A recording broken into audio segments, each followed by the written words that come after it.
Hello and welcome to StudyIQ. I am Prashant Mavani. I hope you all are doing good, my dear friends. Today is 6th March 2020. Day is Friday. On our table, we have one editorial on the recent violence that we saw on the streets of Delhi. And it's about the police action. We are going to analyze this editorial in detail, but before that, my apologies. Today's lectures are a bit late, and the main reason is that I was not feeling that great. I was not feeling that well this morning. Things are okay now, nothing to worry about. And let's crack on, dear friends. Good news for all of you. Pen drive and tablet courses are on offer, flat 70% discount because of this big holy sale. Make the most out of it. Don't miss this opportunity. All information pertaining to pen drive and tablet courses available on studyiq.com. If you have any question, queries, doubts regarding it, feel free and give us a call on the numbers that you can see on your screen. Dear friends, to download the PDF of today's lecture, do check out my FB page and Telegram channel. Let me tell you one more thing. In case if in future, right, if there is any sort of delay or rescheduling or anything associated with me, I will send a notification on Telegram channel. So make sure you download the Telegram app and follow me on or join this Telegram channel. You can follow me on FB as well. Dear friends, please make sure that you share this lecture with other students and hit the like button if you have learned something from today's discussion. Please don't forget to subscribe to our YouTube channel. So read them the Riot Case. This editorial is particularly criticizing Delhi police, and why not? Because on 24th and 26th of February, we saw that Delhi police has misbehaved during this communal violence, right? The videos that are coming out now, the evidences that we are finding now are quite disturbing and chilling. The circumstances and origins of the violence are important, but what is of utmost urgency for the rule of law is the behavior of the police and other arms of the state. And this is very sad. This example of Faizan, a 23-year-old Muslim man, he was beaten very badly by the police. The video is available, and he was forced to sing national anthem. And after a few days, he was released by police, and he finally passed away. He died. Just imagine the situation of that family. Now, I'm sure many of you would be thinking, like, what about those police personnel, right? Some of them, they have lost their lives as well. Yes, I know. And I am against all sort of violence. I'm not saying that all the things that only police is wrong here, right? There are people out there, they are also wrong. But like those stone pelters and those who have indulged in violence, they are totally wrong, and we should reject them and their ideas, of course. If you are not happy with something, then yes, you can protest. You have all the rights to protest, but you cannot indulge in violence. This is something that we have to understand. Then one more thing that I would like to point out here is that, see, this case of Faizan, and many a times we see this thing on television news, we see this thing on internets and on various different videos, that what happens is that police personnel, they are, if someone is captured, let's say someone is throwing or pelting stones, and that person is captured out of that crowd, then police will start beating that person with sticks, isn't it? Now, this is something, it is so common in our country that we don't take this thing that seriously. But if you go through the rule book, right, if we strictly follow laws, then what we find is that beating is not allowed. Now, let me tell you one more thing. Yes, you can use necessary force, but if you have captured someone already, if that person is already captured, right, then you cannot beat that person anymore. Yes, to capture that person, if that person is resisting or he or she is using a sort of force, generally it's most of the time it's men, isn't it? So if he's using a force, then yes, police personnel, they can use necessary or required force to capture that person. But once that person is captured, once like let's say that person is on the ground, right, then you can get on top of that person and you can twist, or you can handcuff him, or you can there are so many tricks that you can do to basically make sure that that person is locked properly. And once you have proper a van or something where you can cage that person, and then you can carry on with others, and you can carry on the other procedure. So this is something that everyone has to follow. These are the rules, but beating people and all these things are so common that we don't take these things seriously. And what happens is, because of this sort of things, we find so many people, they die because during this sort of violence. So videos of personnel in uniform actively participating in violence and smashing CCTV cameras installed by the Delhi government have emerged, and this is very sad. What happens is, I do have huge amount of respect for all uniform services, right? Police, of course, but the problem is misbehavior of a few policemen, right, will create a bad image for the whole department, because you are wearing a uniform. Uniform is more visible, isn't it? And this is the main reason. When you wear a uniform, you should be in, you can say, the best behavior, right? If you have to use force as well, then it should be out of necessity and not out of emotion. When you are beating someone and you are saying that sing national anthem, and this sort of things are indication of lack of professional behavior. I'm sure many of you are not with me, or you would resist as well. You would say that how you can control these rioters. You have to use force. I'm not against use of force. Yes, you have to. You can use force. There are rules and regulations. There are limitations as well. And I'm also aware about this thing, that discussing this thing is easier than being on the field. Yes, I do understand all these things. But the reason why we are in such a situation is because we don't have that sort of facilities in our country. When I say facilities, I mean to say you don't find policemen with all those guards. When I say guards, I'm talking about this safety gears, right? Then you can deploy some police horses as well, drones, and there are so many things. Just imagine, this is Delhi that we are talking about, right? On one side, we are having a national guest, Mr. Trump. On the other side, things were out of our hands. So this indicates the weakness, and this is something that is not acceptable. And Delhi is our capital. So if in capital we have this sort of situation, then imagine what will happen in a small town or in a tier 2 or 3 city. The other sad thing is that FIRs not been filed against 4 BJP leaders who were clearly instigating violence, and this is something that is not acceptable as well. The central and Delhi governments have either remained quiet or come out in support of this sort of leaders.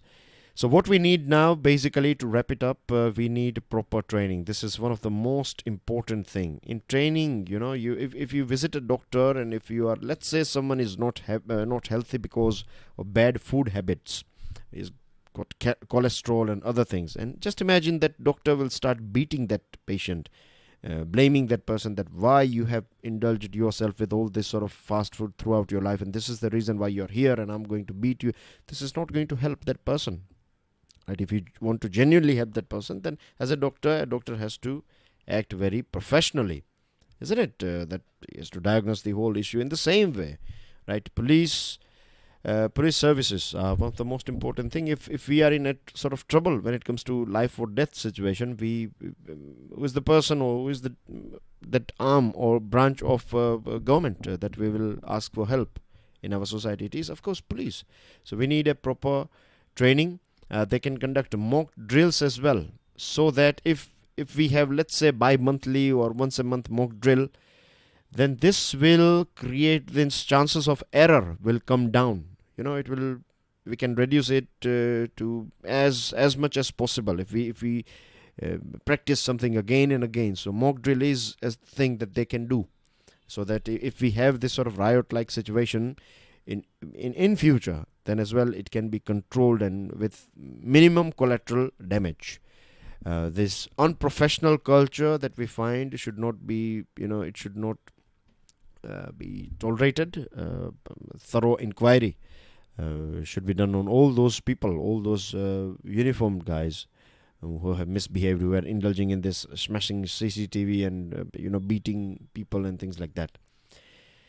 So these are the things, right? Because safety is one of the most important thing. If people will lose trust from the government, from our security forces, right, then this is one of the reason why people, they indulge in violence. This is one of the reason.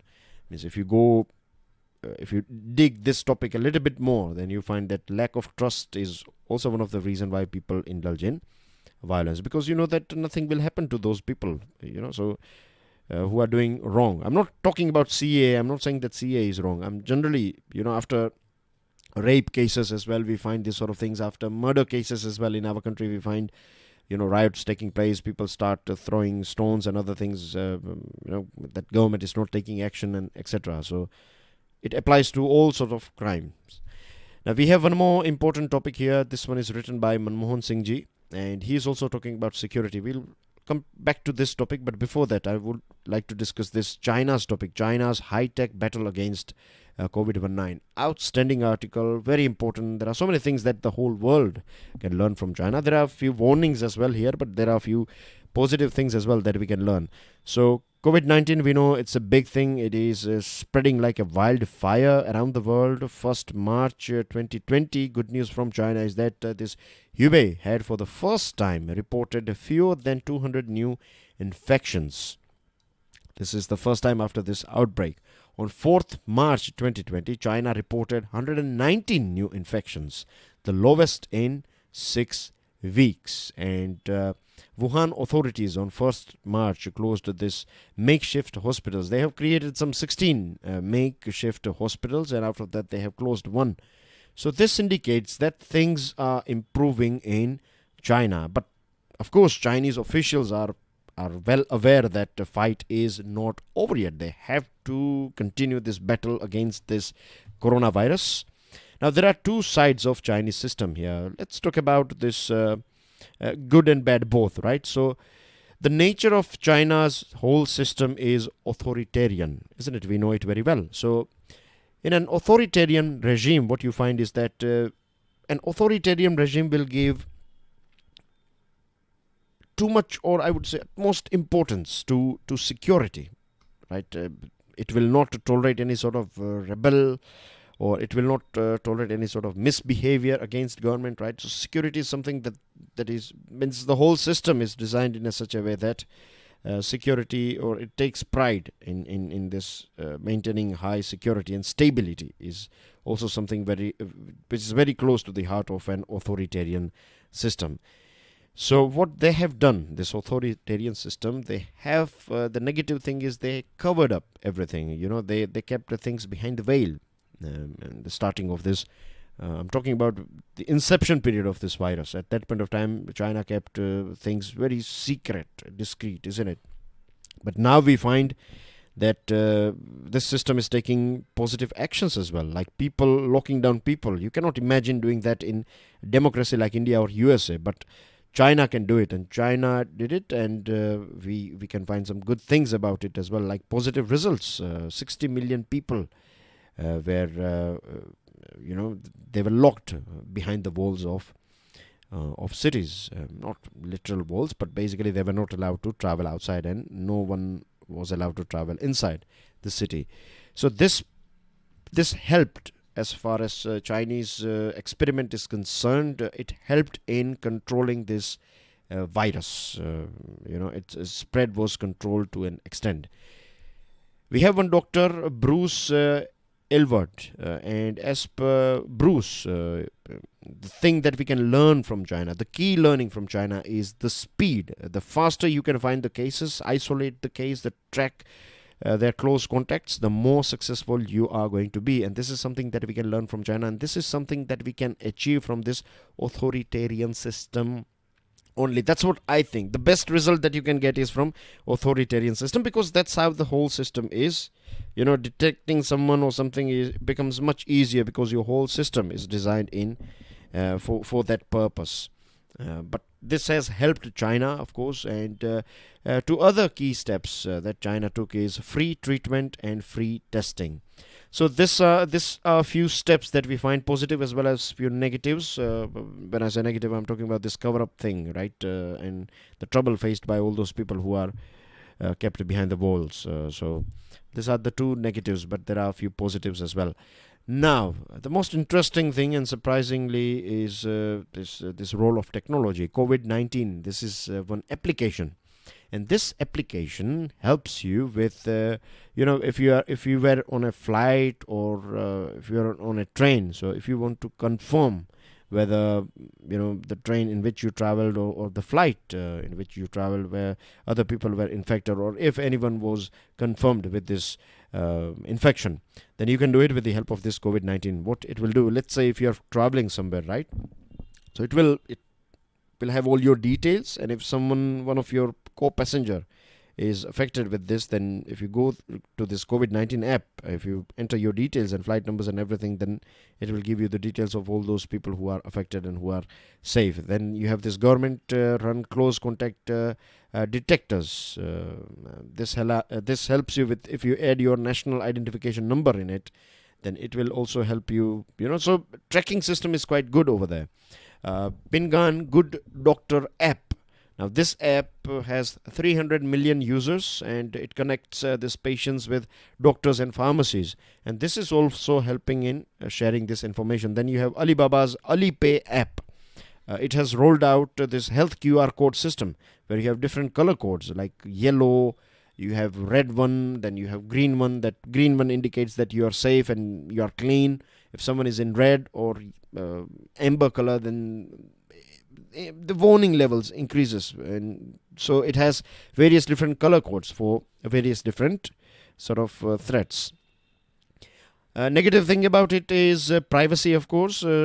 Freely sharing information, personal information or medical information of people with government, with other operators, is something that is we cannot imagine in our country.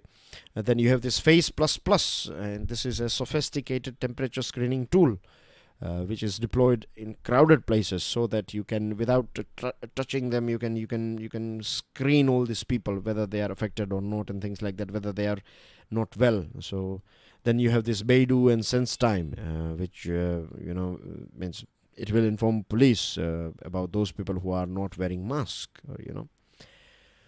Loudspeakers. They are fitted on drones, and they are used to create awareness and other things. So these are the things that China means, as you can imagine, right? Technology, the role of technology is it played a very important role as well, and it is still playing, of course. Some of them, you have some negative demerits of this technology, which of course we can sort it out, we can work around, and we can find ways to improve it. And there are so many things that the whole world and India can learn from China's this experiment. Now we are going to talk about, so we are done with this too. This one is a pure political one. This one is written by Dr. Manmohan Singh ji, and he talks about this Trinity, very important article. Trinity here, one is social disharmony, second is economic slowdown, and the third is this coronavirus. So these are the three big challenges, imminent dangers through which India is going through, and the world, of course, is also struggling with a sort of economic slowdown. But for our country, this can become a vicious cycle, and this is very, very dangerous for our country. Now, social unrest. It's purely about this violence, particularly after CAA. So economic ruin, if you are following daily financial news analysis lecture series, then you know it very well that third quarter growth rate was released a few days ago, and it is somewhere around 4.7%, isn't it? And overall, our economy's growth is going to be somewhere around 5 or below 5%. So it's not impressive at all. In fact, it is a matter of concern. So many people are not getting jobs, and there are so many other issues as well going on in as far as our economy is concerned. So Delhi has been subjected to extreme violence over the past few weeks. We know it very well. And the sad thing is that we were discussing about this topic earlier on, that institutions of law and order have abandoned their dharma to protect citizens. And this is a very sad thing. Institutions of justice and fourth pillar of democracy, that is the media, have also failed us. And at a time when our economy is floundering, the impact of social unrest will only exacerbate. Exacerbate means it will make it a bit more severe. The social harmony will impact our economic development. Many a times, it kickstarts social unrest. I'll give you one example quickly of Iran.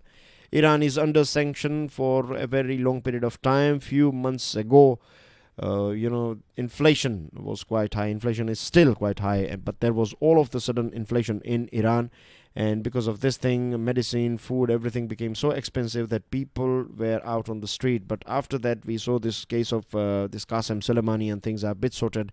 But it was very bad in Iran, right? So this is all because of economical issues. And because of economical issues, it resulted into a social unrest. So in our country, we are having both, right? There is a slowdown, and then you have a social unrest. So these things can exacerbate, it can exacerbate, or things can go out of control.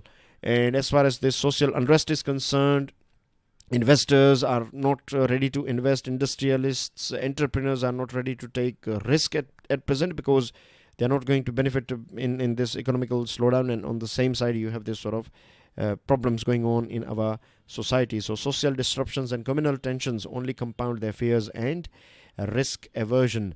And let me tell you one more thing. We have talked about it early on as well, but I would like to remind you one more thing here, that we have talked about this APJ Abdul Kalam sir's book, Vision 2020, and he has said in his book that security is one of the most important thing. And I think I totally agree with him, that if you have a country, if your country is having best human resources, human capital, you have natural resources, you have good infrastructure, you have basically everything. But if your country, your society is not secure from external threats, from internal threats, then you will not see progress. There are so many countries around the world, right? You find so many good examples where they don't have that many resources, like Japan, but they don't have this social unrest, and they have invested in skill, education, health of their people, and Japan is what it is today because of all these things. Then you have other countries like Arabic nations, right? They have money, they can create infrastructure and so many things, but they don't have that human capital. They don't have the, that this sort of terrorism and other things and other issues are going on in different regions, and because of this thing, they cannot progress. No one will invest in that country, no one will go there for tourism, isn't it? Because of this sort of social unrest. So for India as well, it is important. If we want to progress, then we have to make sure that we don't have this sort of issues. Then we have this threat, external threat, something that is, a foreign product, that is this coronavirus, right? It is still unclear how far this global health hazard will spread and impact the world, and how the world is going to handle this thing. But at least we know one thing, that the world is fully prepared. Most of the countries are fully prepared, particularly developed countries. But in our country, we haven't faced this sort of health crisis in contemporary times. So we don't know whether we are capable or not. World Bank, OECD have already pronounced a sharp slowdown in global economic growth. This will impact our country as well. Supply chain has already been affected because of this. China is accounts for nearly a fifth of global economy, and things are not going as far as economy is concerned in China. And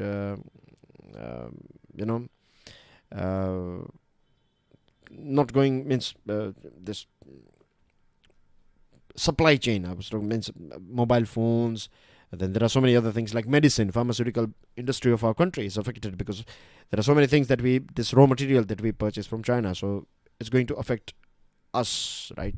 So global slowdown, threat of coronavirus, we are going through this tariff war. So these are big red flags. So in the end of this lecture, Manmohan Singh sir says that Prime Minister Narendra Modi sir must convince the nation not merely through words but through deeds. And we have this opportunity, right? We can go through second generation reforms. There are so many companies, they want to leave China because of trade war, and then they have this strong reason of virus as well. So this is an opportunity for us. If we can come out with some second generation new reforms, more reforms, then we can grab this opportunity. Moving on to this article, should the sedition law be scrapped? Very interesting viewpoints here. Now, let's start with a fact. CAA, since this CAA was passed on 11th December 2019, we have seen 194 cases of sedition. Sedition is something that it's basically a law, or sedition basically means you are doing something against your country, against your state, right? Against this whole system or constitution, maybe. We'll understand what it is all about. Now, the point of the sedition law is essentially that suppressing free speech and free thought, because we need some laws for seditions, but the one that we have in our country, they are colonial in nature. And this sedition law has possible life sentence as well. So it's basically a showpiece, dissenters, for dissenters. Like if you catch a leader and if you throw that person for life, if you throw life sentence on that person, throw him behind the bars forever, then this will break down the moral of other supporters. So it's a way of, it's a tool that has been exploited by police, by local leaders. And I'm not saying the current one, or I'm not blaming or pointing fingers. If you go through the history of sedition law, you find so many cases. And back in 1962 only, Supreme Court has already clarified Kedarnath Singh case, very famous case in which Supreme Court said that sedition, it has to be against the state and not against the government. There is a difference here. If I criticize UPA regime, if I criticize NDA regime, right, then I'm not criticizing the state, I'm criticizing the government. But let's say what is criticizing or going against the state, like if you are saying that we should not have Supreme Court and let's attack Supreme Court and let's attack Parliament or let's attack Governor's office, and this sort of things are, you can say, these are the things that are against the state. If you are forcing people, or if you are persuading people to indulge in violence against the state, then yes, you can say that is a thing that is sedition. Like sedition is again an offense that was designed by British Raj, right? It was designed by this. It came in this Elizabethan England, and it was basically for Wahhabism, to control this Wahhabism thing, but it was applied on Mahatma Gandhi and Bal Gangadhar Tilak as well, and they were tried under this law and they were sentenced as well. And somebody has correctly said that the essence of tyranny is in the making of harsh laws and then using those laws selectively against the people.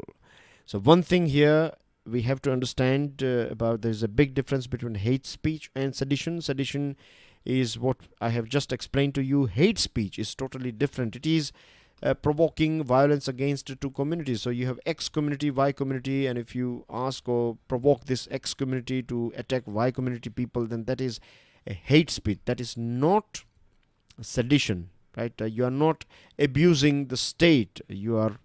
Hate speech is again bad, but it is different, and there are different ways of dealing with it. And when you challenge the constitutional scheme of India, then that is something that is sedition. Last one, this one is about disability and disabled and extremely poor, research that was done by a team, and then you find so many facts and figures, right? But I am going to break it down for you guys, make it simple for you. So a few facts, right? Out of total world population, 15% live with some form of disability. Now in our country particularly, we don't have this system that is disabled friendly. We have this whole, means it's not even for normal people. When I say normal, I mean no disrespect for Divyang people. When I say normal, I'm talking about the majority of people who are okay physically, right? So this whole means you see the buildings, you see the roads, right? You see all things around you. Means if you have some friends who are Divyangs, then you'll be aware about this thing, that our country is not disabled friendly. In terms of economy as well, they don't find that many opportunities. Just imagine a scenario where you have, I'm again being very general here. I'm not saying this happens with 100 out of 100 people, but generally speaking, what happens is that if you have two candidates, one is disabled and the other candidate is a normal person, they both apply for the same job in a private company, let's say, right? And they have same skill sets, everything is same, right? They both are equal. The only thing is One person is Divyang, the other person is not a Divyang. That's it. Whom do you think the company will select? Right? I'm sure you know the answer, right? Most of the time it will be this person here, right? They will say like, why take this burden of selecting this person, isn't it? So this is because we take it as a burden because we have not designed our toilets, we have not designed our infrastructure, entry exit points. They are not disabled friendly. That's why we are not living in that culture. That's why we think that this is a burden. But if you go to a developed country, I can give you example of UK. Even their streets, right, their pavements, their footpaths are disable friendly. Their road crossing systems are disable friendly. Their trains, their buses. So of course a life of a Divyang is going to be a little bit challenging than a normal person, right? It's going to be a little bit challenging for sure. But we can make it as easy as possible, isn't it? That's the thing. That's the main message here, that it's going to be challenging anyway, but we have to make sure that we make it as easy as possible for that person, right? So that's the thing that we need to do in our country.